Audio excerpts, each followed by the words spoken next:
Good evening, ladies and gentlemen, and welcome again to the Midweek War! I, of course, am Mad Mike. You know me from the Wrestling Mayhem Show. You also know these other people from the Wrestling Mayhem Show, including the voice of Inspired Pro Wrestling, Eamon Paton. How are you, sir? Hello, I'm very excited to talk about this week's episode of NXT. Got a lot to say about this one. Do you have more notes for this than you did for Impact? I only take notes for Impact because it dwells my rage a bit to write it out. But I got things to say about NXT this week. And now Eamon inadvertently revealed why I live tweet Impact. Yeah. Same process. Yeah. All right, and with us as always is Tonio Garza. How are you, sir? Well, Mike, for this show, I had the most joy I've had in my life, and then I was heartbroken. So I sense someone is turning on someone. No, we'll talk about this. I think you're coming around. I think you're coming around on this. All right. So Eamon, start with you this week. What is your one word for NXT?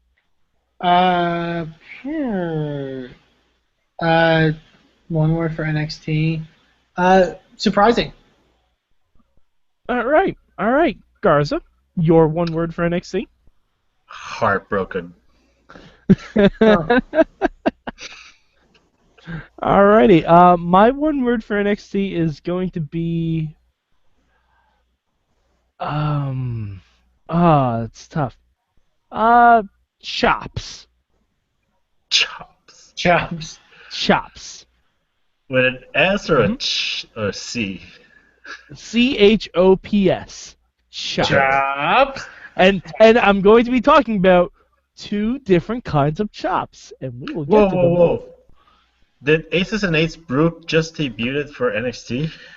Or not those type of chops? Wait, no, not those. Okay. Although, if the Bullet Club showed up in Aces and Eights vests that they bought off TNA's website, that would be amazing. Anyway, I'm not gonna lie. Maybe Gallows and Anderson will join Bully Ray and not AJ Styles. Oh fuck! I'd actually. No joke. I'd actually be super cool with that. I'd actually be really, really good with that. Oh, Bully leading Doc and Anderson against the Wyatts? Yes, fucking please. Get Devon out of there. Retire his ass. Put him in the Hall of Fame. Devon was part of Aces and Eights. Yeah, for like a hot second, and then Bully Ray got rid of him.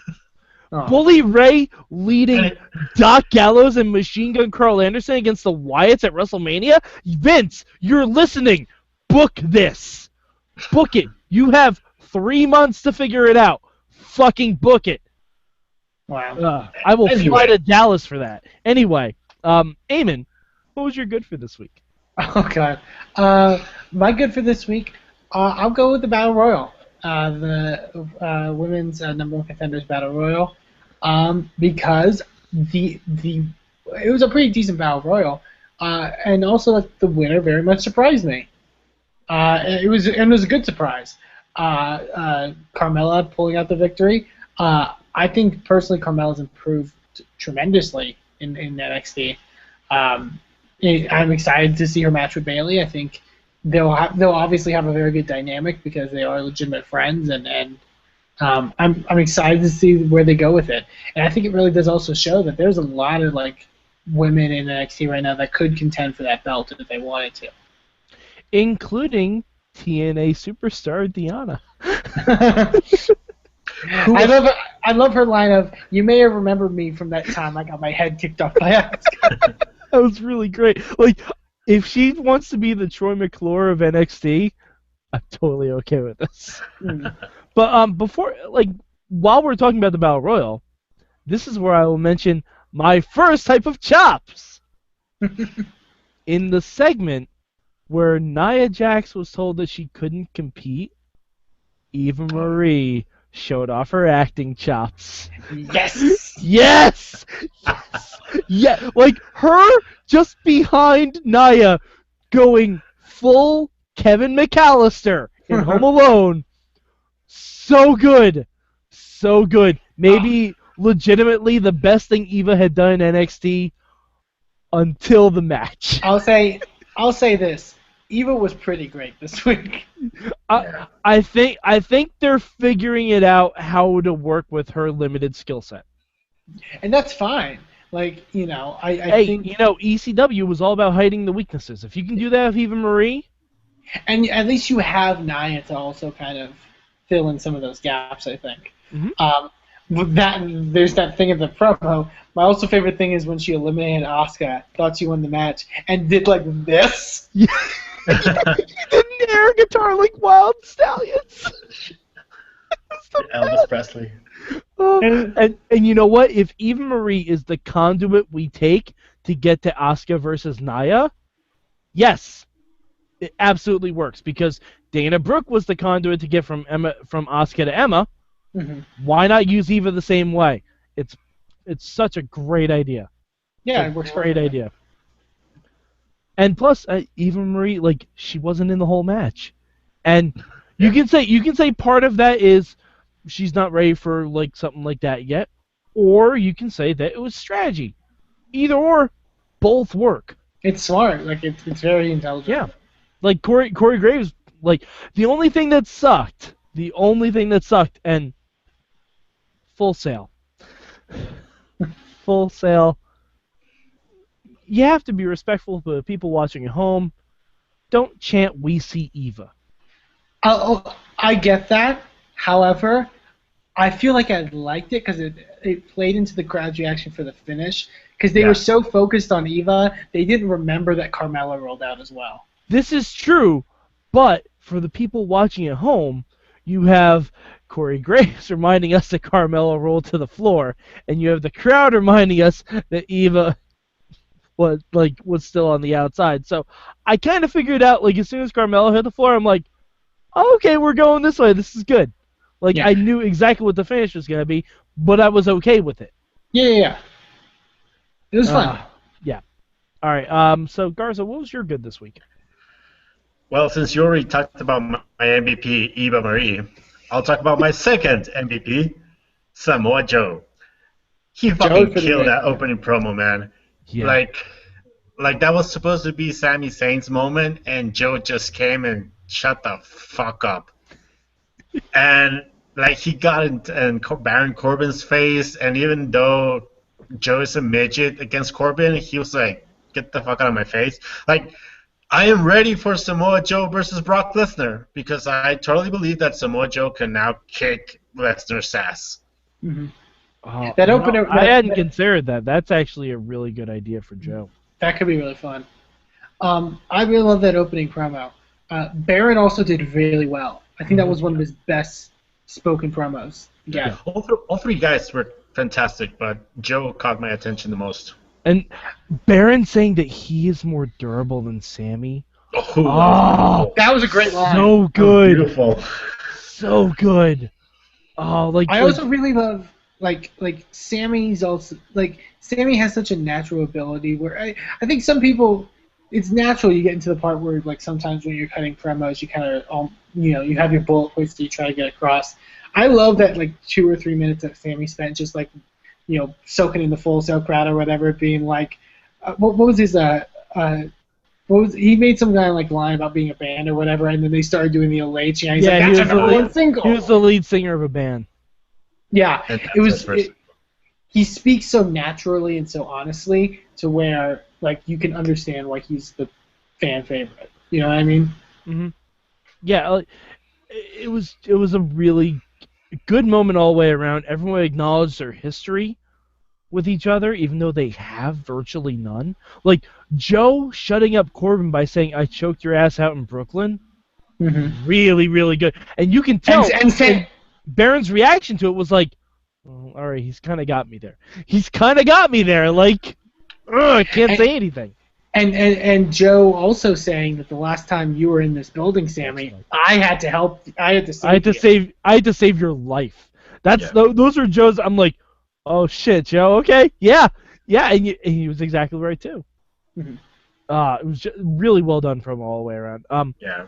My good this week is ironically neither of those things. I mean, I love both of those things, but my good is going to Tomasso fucking Ciampa.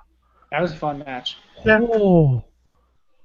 I mean, Ciampa must have gotten feedback from his match with Joe, and just like, hey, you know what? You can do that with everyone. And Jesus, like, I don't even remember who was he wrestling. Danny Burch. Danny Burch. Really fun match, and even though it was a squash, it was just hard hitting. Like, if Ciampa's just gonna be that guy that comes that hard in every match, I want to see all of Tomasso Ciampa's matches.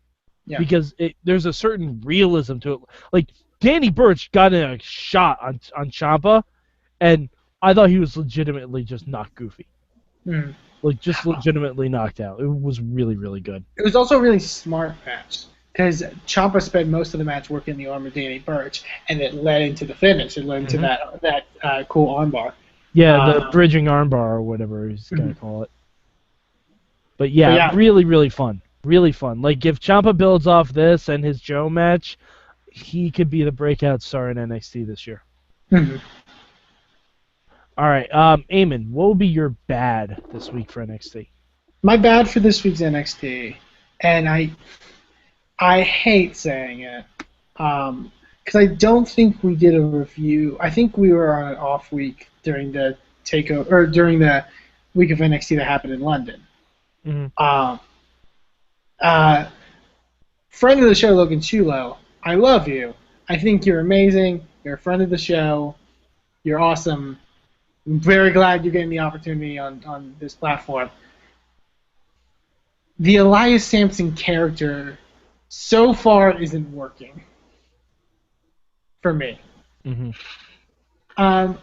I think it's the other thing. Like, we mentioned a lot about like Full Sail, and like, you know, that they can be obnoxious at times. But there's times where it's like, at least if you're Eva Marie or you know, like a Dana Brooke or something, where like they kind of had a negative look on them in the beginning, they would still at least get a reaction. I don't think they didn't really give him a reaction at all. They were kind of quiet during his match.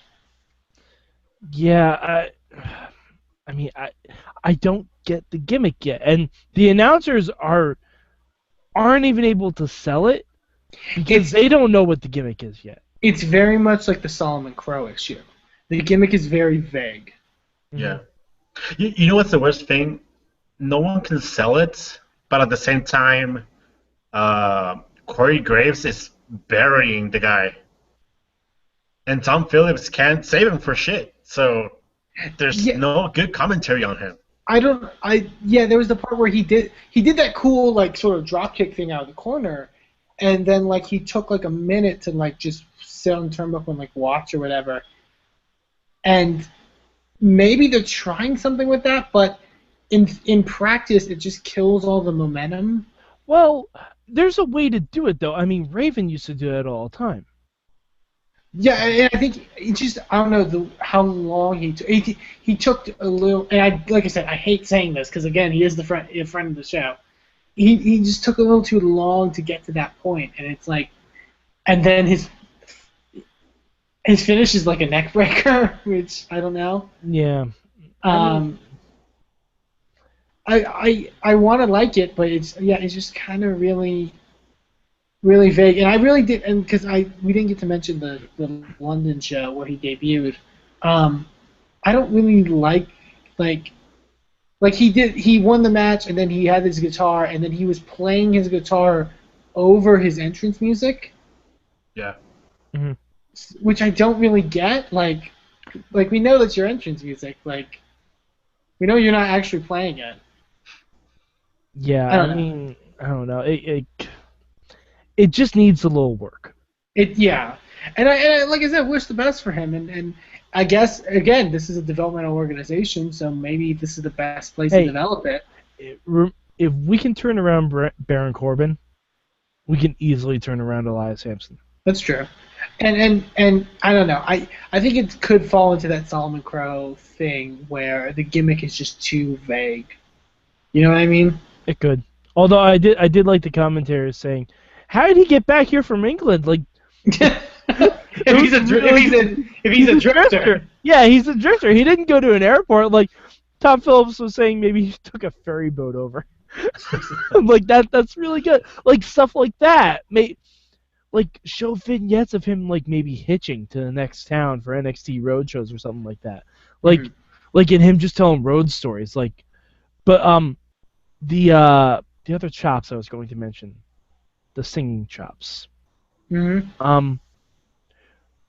Good in promos, good in the theme song, really not so good live.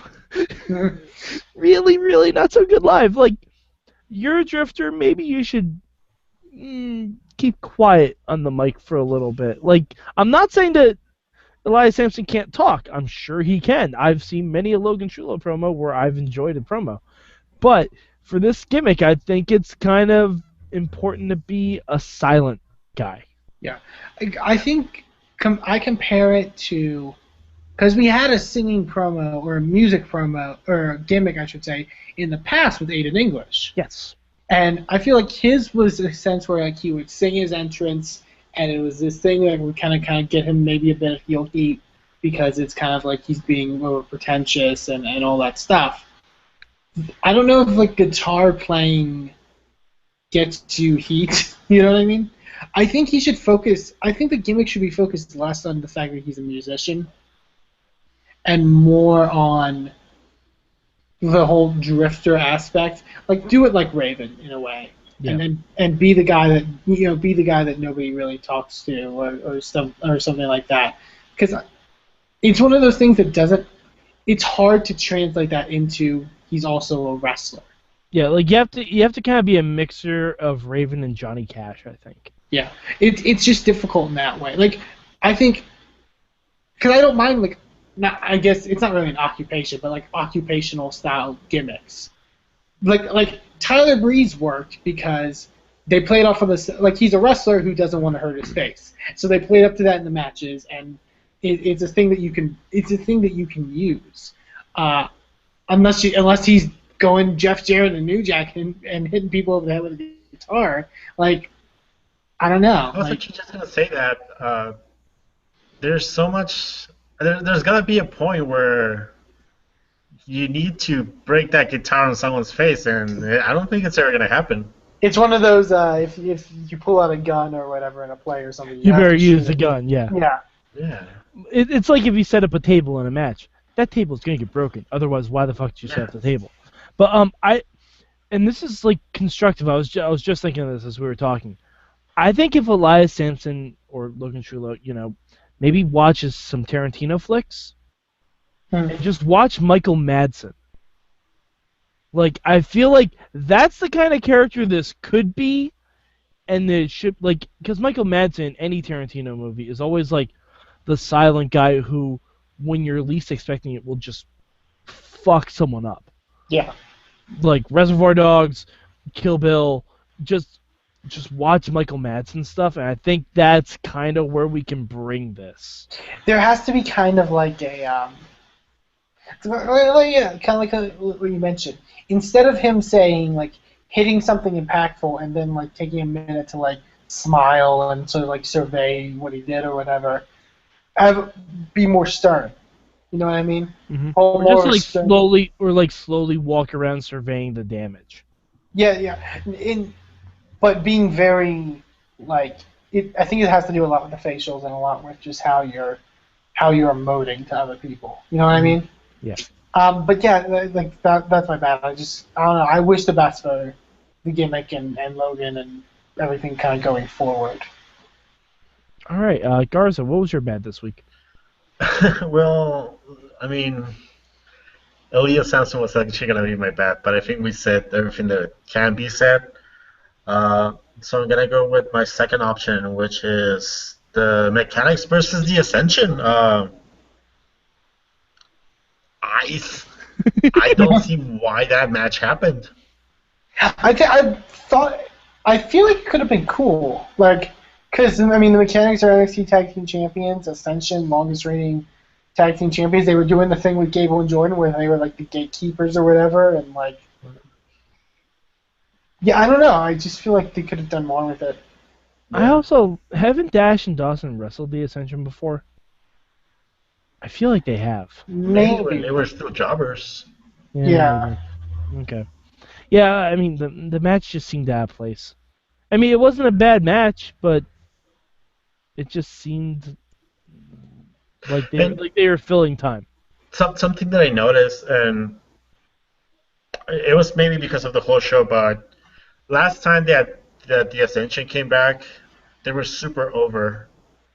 And this time, after the entrance, I felt the crowd die. And I don't want to blame the Ascension, but it's not good. Well, I mean, not even the match started good. I think. Like there was that part where like I think it was Victor started the match, and they did like a cool kind of like he wailing or whatever on Scott Dawson. That was like they were showing honestly a bit different kind of side. But I just feel like the Ascension is one of those gimmicks where it's just kind of it's damaged because of what has happened on the main roster. Same with like when Adam Rose shows up in NXT every once in a while. Like it's just damaged, you know. Yeah. All right. I'm gonna go with my bad, and we've kind of talked a lot about NXT, so I'm gonna go with something a bit out of the ordinary for me. I'm gonna give my bad to Bayley.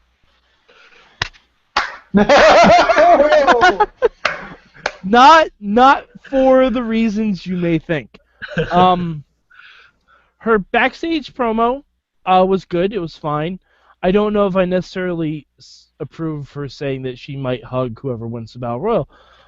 I would have loved for Bayley to sit out on commentary during the Battle Royal, and I think that's mostly why I'm giving it a bad, because if it was the number one contendership for the NXT title, Kevin Owens would have sat on commentary. Finn Balor would have sat on commentary. And then you could have a stare down or something like that, where instead of Bayley awkwardly running in afterwards to give Carmella a hug, it would have been great to have Bayley on the mic putting over like the ones that we don't know a lot about, like Peyton Royce, who tried to do the Venus flytrap of NXT, or like just the other gimmicks that, because the girls got promo time, they're trying to put themselves over and everything, and that's great. But I feel like the championship put them over. Like if she's not gonna wrestle all of them, and clearly she's not, put them over on commentary. Yeah, I can see that, and yeah, I think it would have been a smart move to kind of have her on there. Both also with like the finish and sort of dictating the whole, not dictating, but like sort of educating people on the whole Baymella stuff. Like, because as much as like we know about that, and if you watch Breaking Ground, you know that, but like you don't really see that on NXT television. Well, I guess also because I mean they showed them walking into the building and take over London with each other. Yeah, but unless you watch Breaking Ground, you also don't know who Rihanna is, or was Aaliyah? Aaliyah. I knew I knew some female pop star. Yeah, I couldn't remember if it was Rihanna or Aaliyah, but yeah. You also don't know who she is at all. It actually made her debut really underwhelming if you know who she is. Yeah.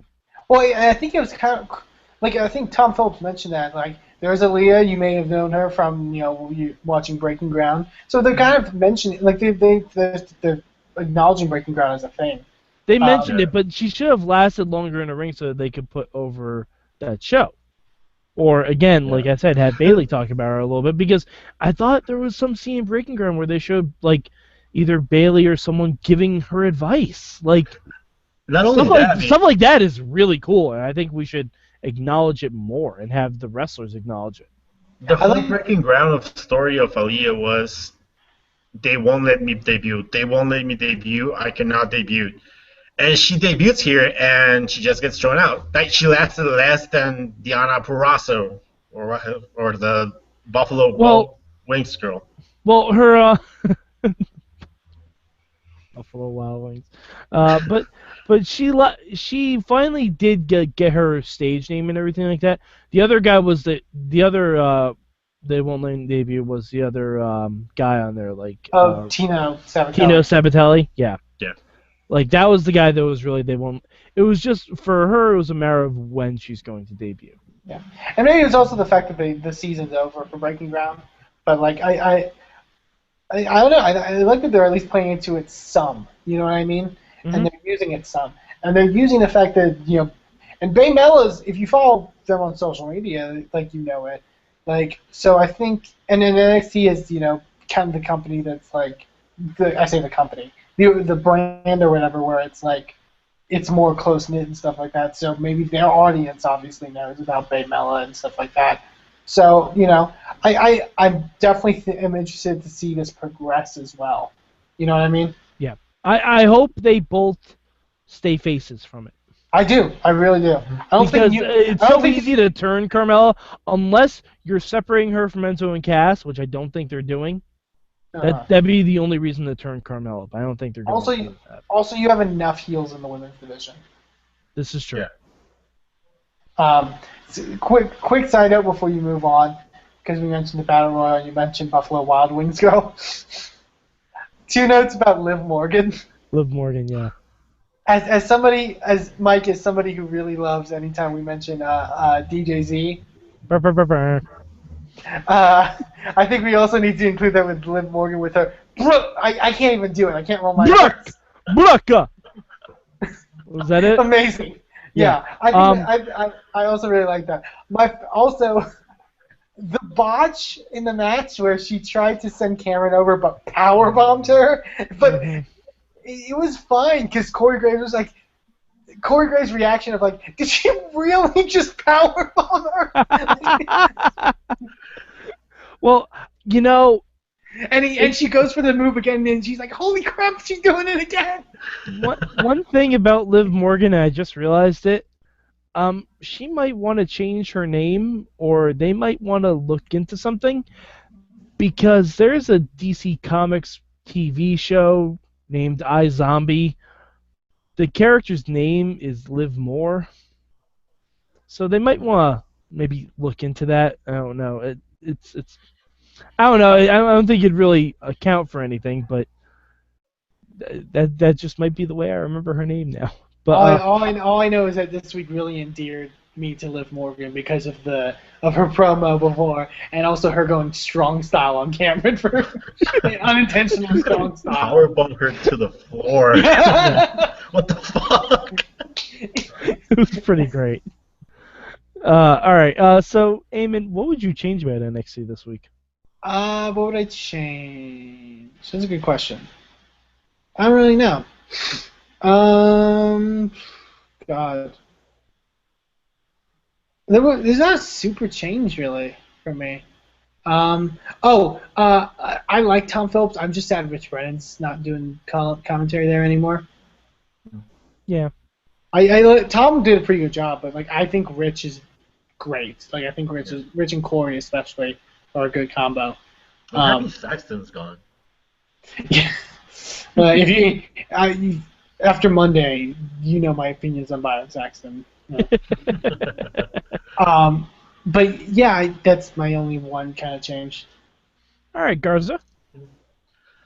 My change is after seeing Enzo and Cass fail to capture the titles for a second time, that promo they did, just don't play it, debut the guys, let's go with it, let's see what happens. Yeah, it kind of fell flat a little bit. Yeah, I'm jaded on those guys on NXT now. I feel they're not ever gonna win it, so I don't want to see them anymore here. I want to see them go up. Yeah, I mean their main roster ready. They're ready to go. I mean, even if they're not, you don't have to win the championship to be put on the main roster. Yeah, Tyler Breeze proves that. Even if they're not ready to the main event, I mean the main roster, it's similar to Tyler Breeze. I don't think you're gonna go any further, so why stay here? Yeah, I'd much rather see Enzo and Cass cut a promo against the New Day than I would seeing them get a feel-good win over Dash and Dawson at this point. That's maybe that's just me, but I still would like to Cass it because I mean I'm just homers for them in that sense, but you're right.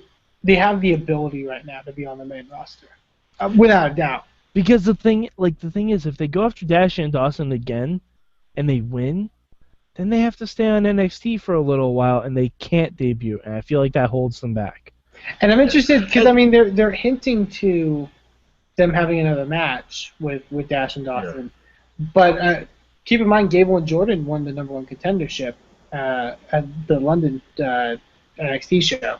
That's what I was gonna say. Like, Enzo and Cass failed to capture the titles at Brooklyn, and then at the last show at London, and now it's Jason, Jordan, and Gable's time. I think that's the train that you cannot stop. Like, Enzo and Cass need to get out of the way because these guys are bigger than that, and NXT needs to capitalize. Unless, and maybe not even having the Enzo and Cass win the belts. I think Gable and Jordan are destined to win the tag titles, without a doubt. You know, if it's not in their next title match, then eventually.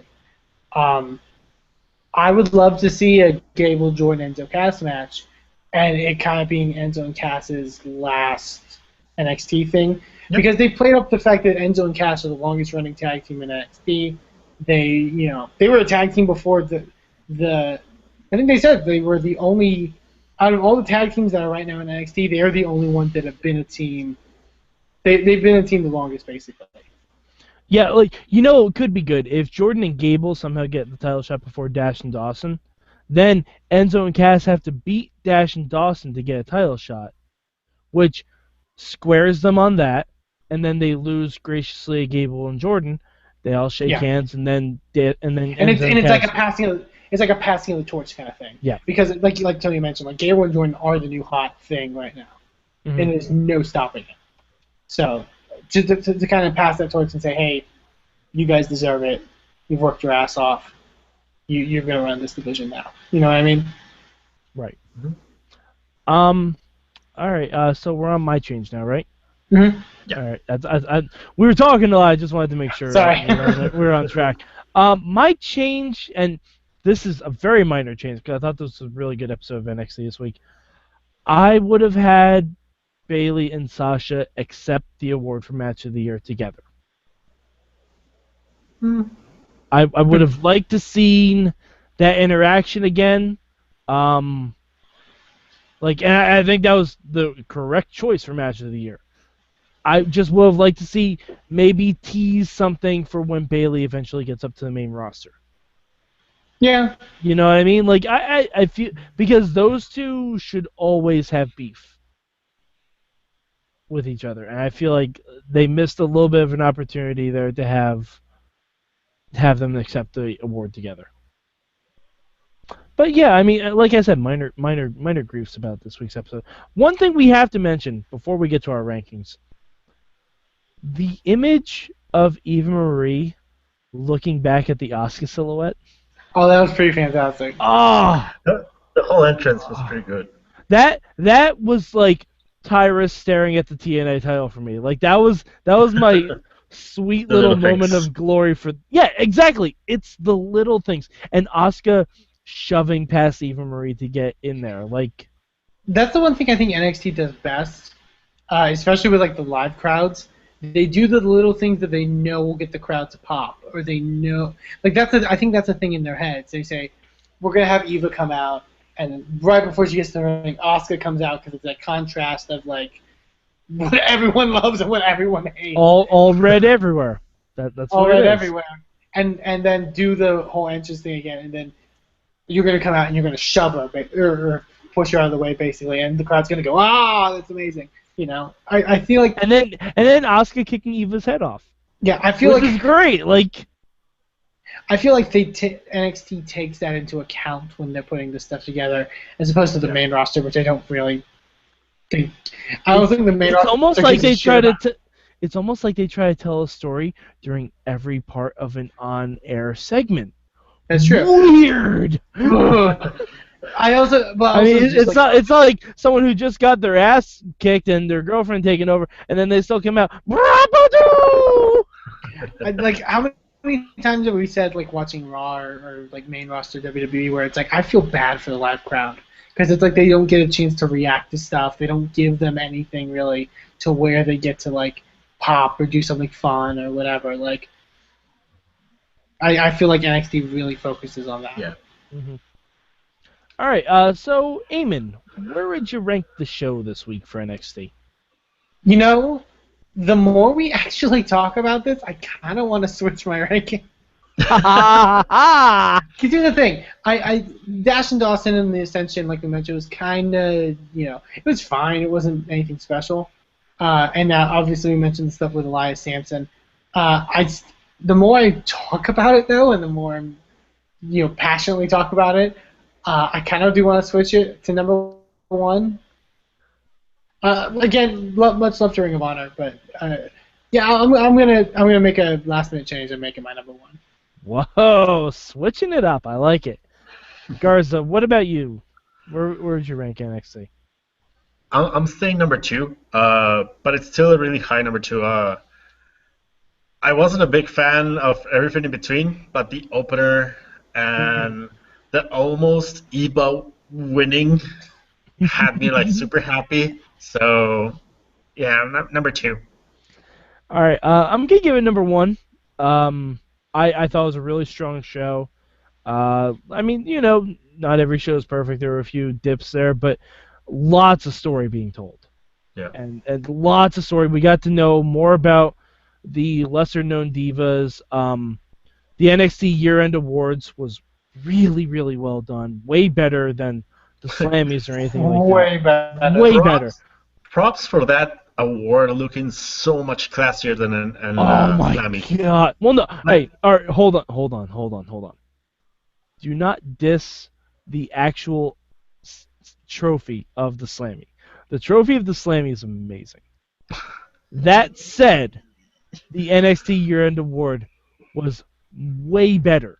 It's beautiful. Like a golden ring bell. Yeah, yes. I would love to have one of those. And also, I would like to point out that I am now a Slammy Award winner and an NXT Year-End Award winner because I went to the pay-per-view of the year. I just want to point that out. I want to throw that out there. Slammy Award winner, NXT Year-End Award winner. First ever. Sorry, I'm an asshole. All right, so Eamon, where can the good people of the internet find you? They can find me on Twitter at Eamon2, please, and they can also check out Inspire Pro Wrestling at Inspire Pro Res, and check out our event this Sunday in Austin, Texas. Excellent. Garza, where can the people find you on the internet? You can find me at DW Revolution for the Twitter, so you can find me at DWrestlingRevolution.com. All right, and I, of course, am at MadMike4883 on the Twitter machine. If you're a fan of WWE programming and us talking about it, next week, the Total Divas podcast returns. Myself and Jen Carlins will be here to talk more about Garza's MVP, Eva Marie. And also, next week on the Mayhem Show proper, on Tuesday night, we are going to have friend of the show, executive producer Chris DeJoseph from Lucha Underground. If you have Lucha Underground questions for us, send them in to goodtimes@WrestlingMayhemShow.com. He will probably not tell us anything, but damn it, we're going to try. If he doesn't answer anything, just come back 2 weeks from now while we review the first episode of Season 2 of Lucha Underground. I'm so excited. We all may have to be pantsless for that episode. All right. So, for Eamon Paton, for Tonio Garza, I'm Mad Mike, and this has been your